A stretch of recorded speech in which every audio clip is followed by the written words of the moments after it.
Let's make an interactive card today. I'm starting out with a circle die on a black card base, and this actually matches the Lawn Fawn Sun dies you'll see me use next. And I'm taking Dr. P.H. Martin Bleed Proof White, and I just added some water to it because it's kind of a paste. And then I'm using a fan brush to splatter on both sides of the card base. And then I'm taking the Lawn Fawn Swivel Surprise, super fun interactive die set from Lawn Fawn. I'm just going to assemble this exactly the way they instruct you to. I'll put the link in the description. I cut out the pieces in black, and then I'm using the stitch sun frame and the outside in stitch sun. I cut them out in gold and in glitter, and you'll see I'll actually use all four of them. So I'm just gluing down that inside piece, then you put your circle piece in, then you can glue shut right here. Boom. Now it's all good to go.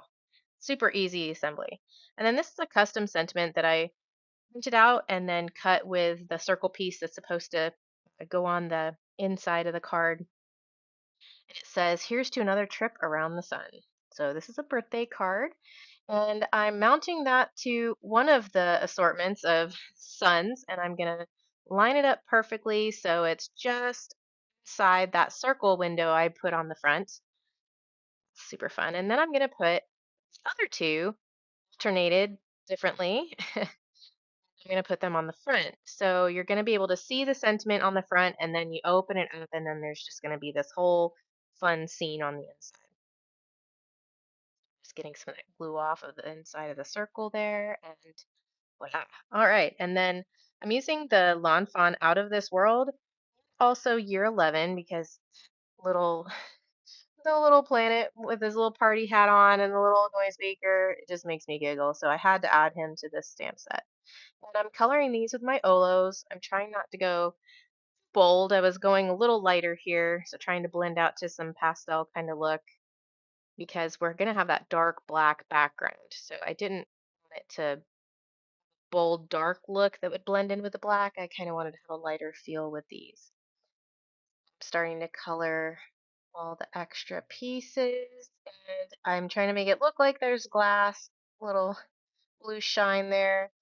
Then I was going to go with the old school style orange spacesuit and kind of an old school rocket ship.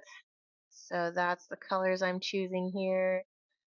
Got a little moon, a couple of planets, and some gas giants. Then we're going to get the little flame and attach that to the bottom of our rocket ship. And then I did color black in the space, the white space between the planet, because I know he's going to go on a black background, so that'll look better when we get that all done. And here we go. So I have all these black strips, and I have attached them to all the moving parts around this sun that usually spin. And so I trimmed them off when the card is shut so that they don't show. So now I'm gluing on, and this is going to be a fun game of you stick it on, then you close it, see if you have to adjust. If you don't like doing that with the liquid glue, I recommend using like some glue dots. But I put on enough glue and did it quickly enough that I was able to continue to shift it a little bit.